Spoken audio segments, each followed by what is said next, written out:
The morning sun touched the windows of a quiet little house in Seattle. Sarah stood near the mirror, fixing her hair nervously. Today was her wedding day, a day she had dreamed of for years. She was about to marry Michael, a man who had brought calm and kindness into her life. Michael was gentle, responsible, and full of warmth. But he wasn't just a man, he was a father. His wife had passed away 3 years ago, leaving behind their only son, Ethan, who was now 9 years old. Sarah knew marrying Michael meant she was also becoming a stepmother, a role she had never imagined for herself, but she was ready. She told herself she would love Ethan as if he were her own. When Sarah arrived at the small wedding ceremony, she saw Michael waiting, smiling softly. Beside him stood Ethan, wearing a black suit, his small face serious and distant. He didn't smile. He didn't even look at her. During the ceremony, Sarah glanced at Ethan several times, hoping for one friendly look, but he kept staring at the floor. Her heart sank a little, but she reminded herself. Love takes time. After the wedding, they moved into Michael's house, a cozy home filled with memories of Ethan's mother.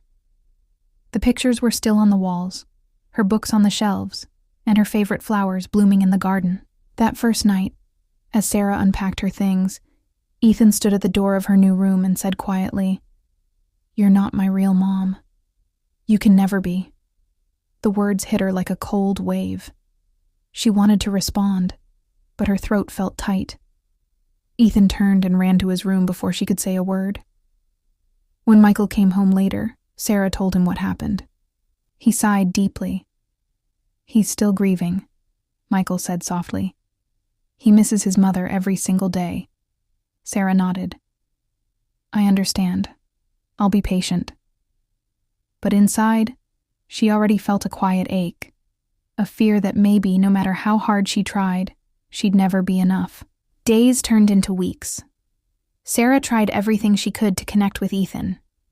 She made his favorite pancakes for breakfast, packed his lunchbox with funny notes, and waited outside his school to pick him up.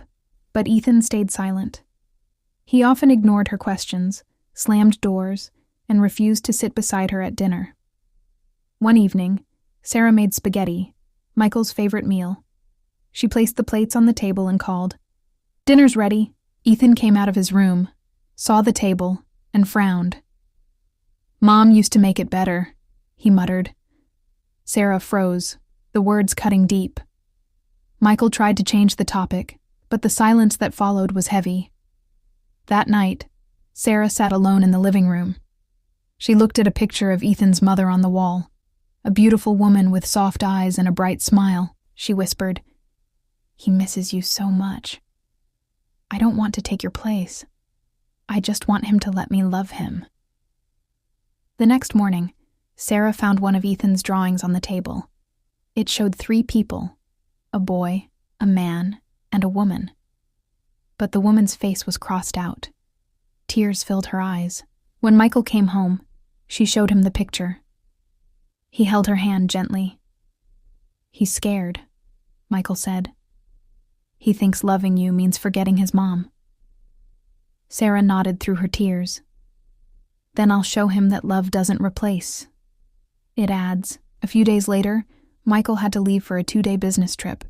Sarah would be home alone with Ethan for the first time. "Call me if there's any problem," Michael said before leaving. "I'll be fine." Sarah smiled, though her heart was pounding. That evening, Ethan came home from school looking pale. He barely ate dinner. Later that night, Sarah heard coughing from his room. When she checked, Ethan was burning with fever. She panicked, quickly placing a cool towel on his forehead. "It's okay, sweetheart. I'm here," she whispered. He was half asleep, shivering and calling out, "Mom! Mom!" Tears rolled down Sarah's cheeks. "I'm here, Ethan. I'm here." She stayed up all night, checking his temperature, making soup, and singing softly. When the sun rose, Ethan finally opened his eyes. His voice was weak. "You didn't sleep?" Sarah smiled gently. "Moms don't sleep when their kids are sick." For the first time, Ethan didn't look away. His eyes filled with tears. "I'm sorry," he whispered. "I was mean to you." Sarah's own tears fell as she hugged him. "It's okay. I know you miss her.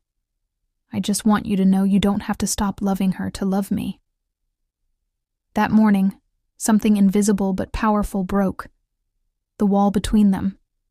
From that day, Ethan began to change. Slowly, but truly. He started helping Sarah in the kitchen. He showed her his school drawings. They laughed over burnt pancakes and rainy walks. One weekend, Ethan brought home a small art project from school.